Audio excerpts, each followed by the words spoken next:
Hi, I'm Rabbi Alon Ferenczi, speaking to you from Heskamuna Synagogue in Knoxville, Tennessee, part of a continuing series of Torah talks delivered midweek to get you thinking ahead to the Torah portion of the coming Shabbat. This week, Jewish communities worldwide in their lectionary are reading Parashat Mishpatim, Exodus chapters 21 through 24, a long catalog of the particulars of holy life that are entailed in the Ten Commandments that we read the previous week. In short succession this week we learn laws of slaves, damages, torts, animal care, the relations between humans, marital relations, all sorts of issues that pertain and expand on the simple ideas of holiness that were contained last week. Early on we learn the rules of slavery, that families can't be separated when taking servants and serfs. And we learn the rules surrounding what happens if there's an accident in a public space and a miscarriage ensues. From these rabbinic sages of the past 2 millennia have expanded to help us understand issues as diverse as human relations and issues around abortion and prenatal care. Here's what's tricky for me.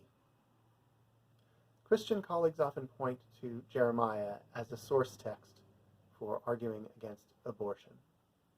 I don't find that particular text compelling, and our Jewish tradition relies here on Exodus 21 as its primary text to discuss the controversial issue of abortion. That said, I'm not here to take a political stance in your face on YouTube. But what I do want to address is the ways in which we use religion, or narrow slivers of religious understanding, to promote and project our particular political views. The Torah, in its discussion of slavery, has been used to validate chattel slavery in the American South up until the mid-19th century. It's been used to validate racial and racist policies. But it's not clear to me at any moment that that's what Hebrew Scripture is talking about. Slavery, as discussed in Torah and in the stories of Egypt, is not chattel slavery, but some sort of indentured servitude, a different category to its own.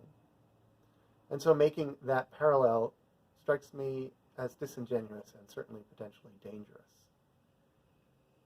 Likewise, anytime anyone tells you that Scripture says this unequivocally, that verse A says thing X exactly, it's a bit of a stretch. Scripture is so ambiguous and malleable and poetic. Don't trust anyone's words. There's always an agenda at hand when someone takes a religious teaching and uses it to justify a political end. A religious tradition is so rich and deep and not monolithic.